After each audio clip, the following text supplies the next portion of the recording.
Assalamualaikum warahmatullahi wabarakatuh.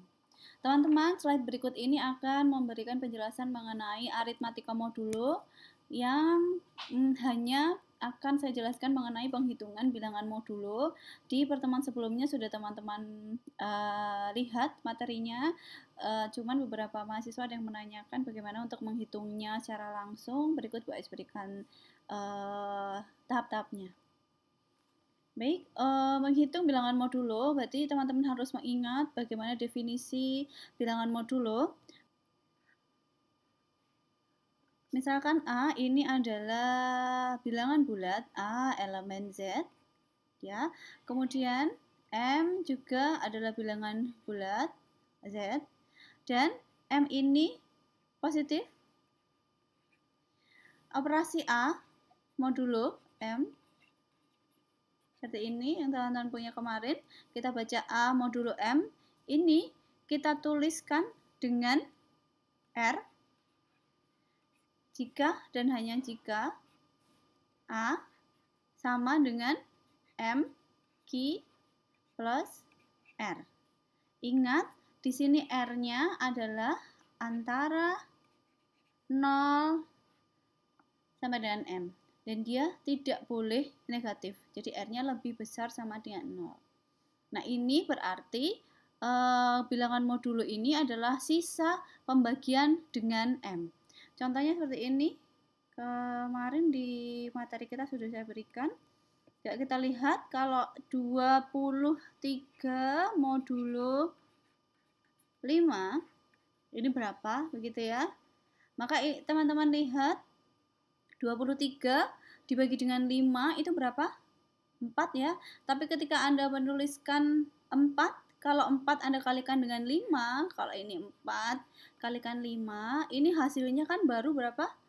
20. Sementara kita punya di sini apa? Angkanya adalah 23. Maka hasilnya di sini sisanya adalah berapa? 3.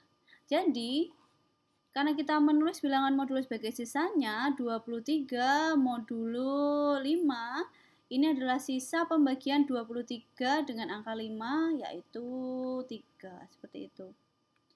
Contoh yang lain, misalkan, ini contoh pertama. Contoh yang lain, misalkan 27 modulo 3, misalkan, ini berapa? Maka Anda lihat, 27 dibagi 3 berapa? 9. Dan 9 kalikan 3 itu berapa?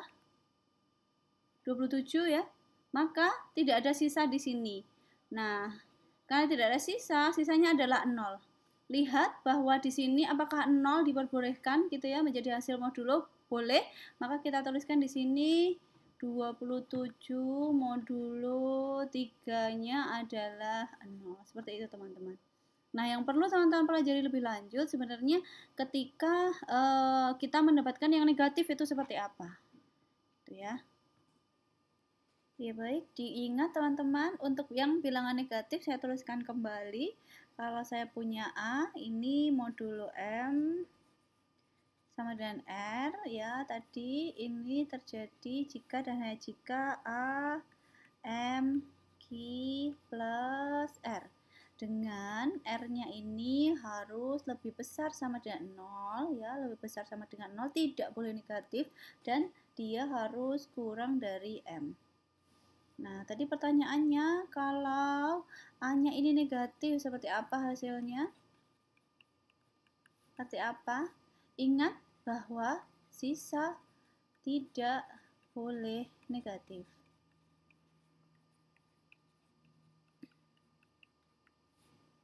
Nah, ketika kita punya A negatif, apa yang kita lakukan? Yang pertama, ambil harga mutlak A. Ya.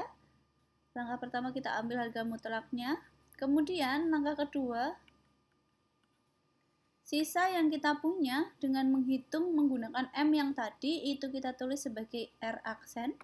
Langkah ketiganya kita punya A modulo M, ini M dikurangi R aksen.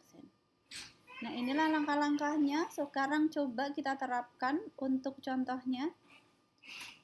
Kita punya, misalkan bilangannya adalah min 41 modulo 9.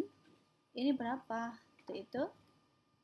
Nah, lihat karena kita punya A-nya ini negatif, langkah pertama kita positifkan dulu mengambil nilai mutlaknya. Berarti nilai mutlak dari negatif 41 ini berapa? Berarti positif 41. Ini langkah pertama. Kemudian langkah kedua, kita ambil sisanya dengan menggunakan M yang tadi. Berarti 41 modulo 9 ini berapa? 41 dibagi dengan 9 itu 4.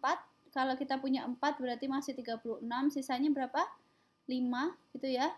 Maka 5 ini adalah R aksennya. Nah, kemudian hasil akhirnya kembalikan lagi ke A-nya. Negatif 41 modulo 9 ini adalah M-nya berapa? 9 ya. 9 dikurangi dengan R aksen 5. Ini M, ya ini R aksen. Berarti 9 dikurangi 5 berapa? 4. Nah, inilah hasil akhirnya.